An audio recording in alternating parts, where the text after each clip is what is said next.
Good morning friends. GST platform के YouTube channel में आप सभी का स्वागत है। जी हाँ फ्रेंड्स, जीएसटीआर 3B की क्यूआरएमपी स्कीम जो है उसके लिए ऑप्शन इनेबल कर दिया गया है। अब आप ऑप्ट कर सकते हैं क्वार्टरली 3B फाइल करने के लिए। तो आपको इसका क्या बेनिफिट मिल सकता है, क्या फायदा मिल सकता है और क्या आपके लिए इसमें नुकसान है, वो आज की वीडियो में मैं आपको बताने वाला हूं। काफी लोग इस चीज को लेकर के कंफ्यूज्ड हैं कि क्वार्टरली में जाएं या मंथली में रह जाएं। आज जो मैं आपको चीजें बताने वाला हूं ये प्योरली मेरा व्यू है और मेरे व्यूज सिर्फ मेरे अपने हैं। तो अब सबसे पहला सवाल यह है कि जीएसटीआर 3B क्वार्टरली तो कर दिया गया है, तो क्या अब हम लोगों को 3 महीने में एक बार ही काम करना है? रिटर्न क्या 3 महीने में फाइल एक बार करनी है? तो क्या हम लोगों को अपना रिकॉर्ड मेंटेन करना है या नहीं हर महीने के लिए? सबसे पहला सवाल तो यही आता है। बीइंग अ क्लाइंट, अगर आप एक बिजनेसमैन हैं तो आपके दिमाग में भी सबसे पहले यही चीज आएगी, अच्छा रिटर्न तो अब 3 महीने में एक बार जानी है, इसका मतलब सेल की डेटा रिकॉर्डिंग, परचेज की डेटा रिकॉर्डिंग और टैक्स की कैलकुलेशन भी आपको 3 महीने में ही करनी होगी। लेकिन रुकिए, जो स्कीम है उसका नाम है क्यूआरएमपी, यानी कि रिटर्न तो आपको क्वार्टरली डालनी है, आपको पेमेंट मंथली करना है। अब सवाल आता है कि आपको टैक्स का जो पेमेंट है वो करना है मंथली बेसिस पे। तो आपको कैलकुलेशन करना होगा कि आपको हर महीने कितना टैक्स बनता है। तो इस कैलकुलेशन के लिए जब तक आप अपनी आउटपुट टैक्स लायबिलिटी नहीं निकाल लेंगे, जब तक आप अपना एलिजिबल इनपुट टैक्स क्रेडिट नहीं कंप्यूट कर लेंगे बुक्स ऑफ अकाउंट्स के अंदर, आपको यह पता ही नहीं लगेगा कि एक महीने में कितना टैक्स आपका बनता है। कई लोग कहते हैं कि इसमें यह बोला गया है कि आपकी लायबिलिटी नहीं है तो आपको रिटर्न नहीं फाइल करना, आपके पास सफिशिएंट कैश लेजर है जो आपकी लायबिलिटी बनती है उसको सेट ऑफ करने के लिए, तो आपको कुछ भी नहीं करना है। बिल्कुल सही बात है, लेकिन उन सारी चीजों को करने के लिए सबसे पहले आपको अपना टैक्स डिटर्मिनेशन तो करना पड़ेगा ना भाई साहब।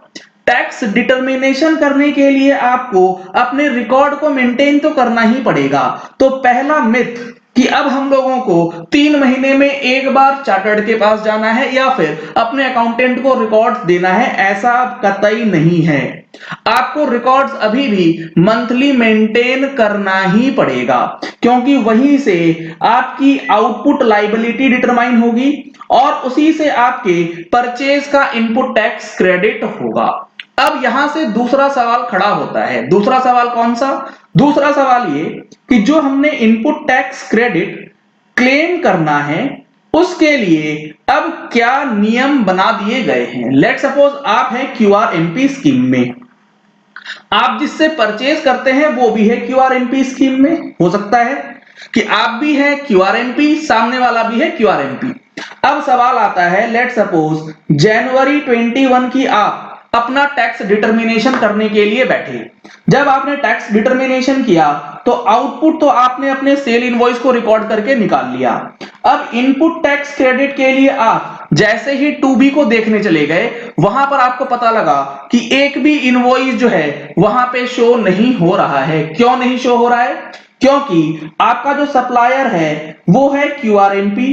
वो कहता है मैं तो अब क्वार्टरली रिटर्न फाइल करूंगा जीएसटीआर 1, तो जनवरी महीने में आपको 2B के अंदर डेटा जो है वो रिफ्लेक्ट होना नहीं है। तो अब दूसरा पॉइंट, क्या आप क्वार्टरली रिटर्न में चले गए तो आपको 3 महीने में एक ही बार डेटा अपलोड करना है क्या? जी नहीं।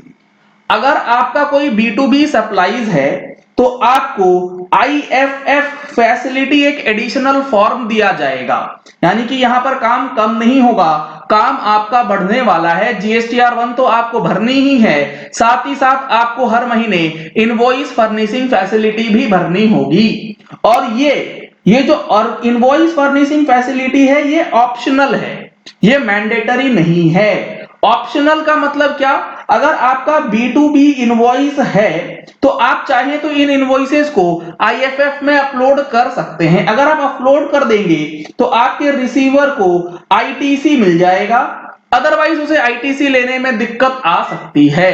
तो आपका बिजनेस इंपैक्ट ना हो, आपका बिजनेस जो है वो इंपैक्ट ना हो, इसके लिए ये आप इंश्योर करेंगे कि इनवॉइस फर्निशिंग फैसिलिटी में B2B इनवॉइसेस जो हैं महीने की महीने अपलोड हो जाएं। तो ये दो सबसे इंपॉर्टेंट चीजें हैं जो कि आपको समझना जरूरी है।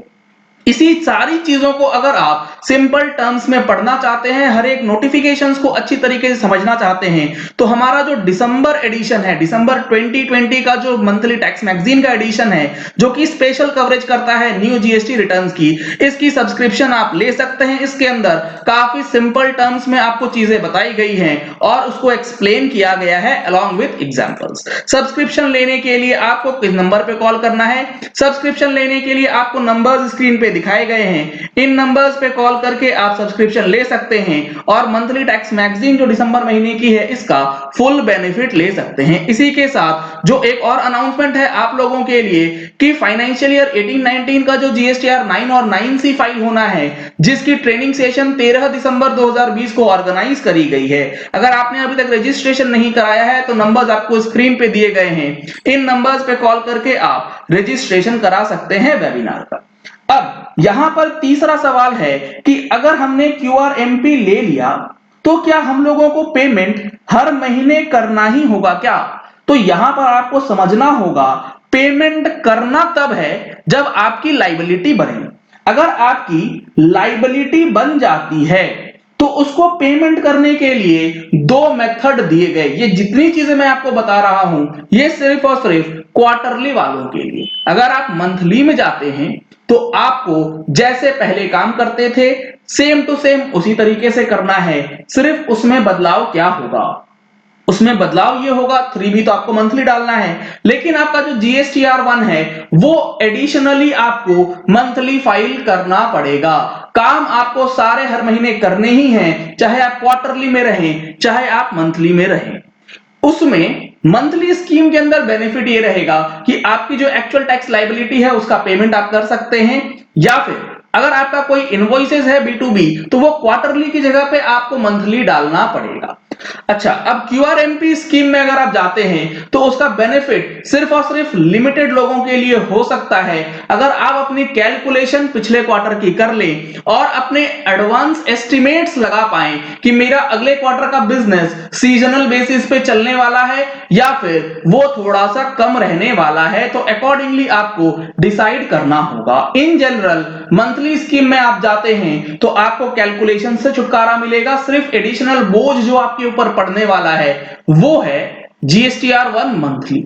उसी के साथ साथ लेट फीस का एक चक्कर रहेगा कि आप अगर क्वार्टरली में जाते हैं तो पहले और दूसरे महीने में आपको लेट फीस जो है वो नहीं देनी पड़ती, क्योंकि PMT 06 जो पेमेंट फॉर्म है क्वार्टरली वालों के लिए, वो अगर आप ड्यू डेट तक नहीं भरते जिसकी तारीख होती है 25, तो इसके लिए लेट फीस नहीं लगाई जाती। जबकि 3B के अंदर एक दिन लेट होने से आपको लेट फीस जो है वो देनी पड़ती है।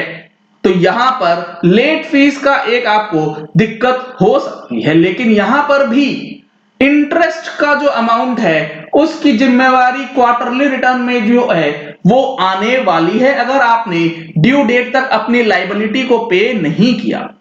तो कुल मिलाकर के अगर आप ड्यू डेट तक काम कर लेते हैं तो आपके लिए मंथली स्कीम जो है वो बेनिफिशियल रहेगी, अगर आप थोड़ी सी काम को मेहनत के साथ करके बिफोर ड्यू डेट कंप्लीट कर लेते हैं। क्वार्टरली में जाएंगे तो आपको IFF का ट्रैक रखना पड़ेगा, कौन से इनवॉइसेस अपलोड हो गए। साथ ही साथ आपको यह चेक करना होगा कि पिछले क्वार्टर में आपने कितना अमाउंट टैक्स जमा किया है, और उसके बेसिस पे ही फिक्स्ड सम मेथड और सेल्फ असेसमेंट मेथड जो है उसका टैक्स पेमेंट आप करना चाहेंगे।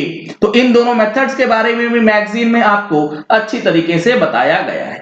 तो ये कुछ पॉइंट्स हैं जो कि आपको QRMP स्कीम से रिलेटेड जानना जरूरी है। ऑप्ट करने से पहले जरूरी है ये चीज समझ लेना, अदरवाइज आपको दिक्कत आ सकती है। और ये जो स्कीम है पूरे साल अवेलेबल रहती है, हर क्वार्टर में आप इसे चेंज कर सकते हैं, आप इसे ले सकते हैं जब तक आपका टर्नओवर 5 करोड़ रुपए से कम है। जिस समय 5 करोड़ से ऊपर क्रॉस कर गए अगले क्वार्टर से आप इसके लिए इनएलिजिबल हो जाएंगे।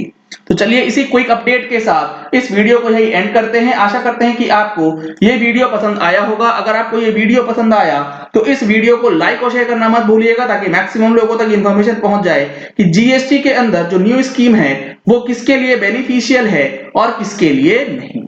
अगर आपने हमारे चैनल पे फर्स्ट टाइम ट्यून इन किया है तो चैनल को सब्सक्राइब करने के लिए नीचे दिया गया रेड कलर का सब्सक्राइब बटन प्रेस कर लीजिए। साथ में जो बेल आइकन है उसे प्रेस कर लीजिएगा, ताकि वीडियोस की नोटिफिकेशंस आप तक रेगुलरली पहुंचती रहें। Thank you and have a nice day.